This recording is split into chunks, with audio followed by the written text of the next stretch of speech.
Lower Taguig. ML Quezon. Ito yung bago na pastila. Green Hill.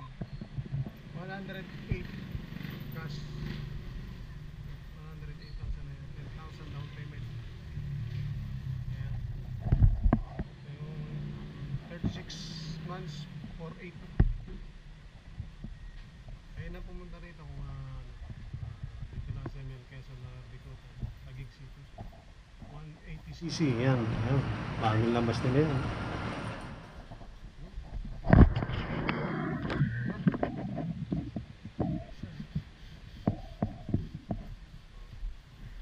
Sarap. Meron silang dito motor dito na Rapido Sports R. Kaya yung may nang gustong kayo rito, punta na lang kayo rito, dito na lang pumunta. Ito yung ano nila, yung Samurai 155, may dalawa pa sila rito. Blue, matte black, matte blue, tsaka matte green, tsaka glossy green. Dalawa. Glossy green.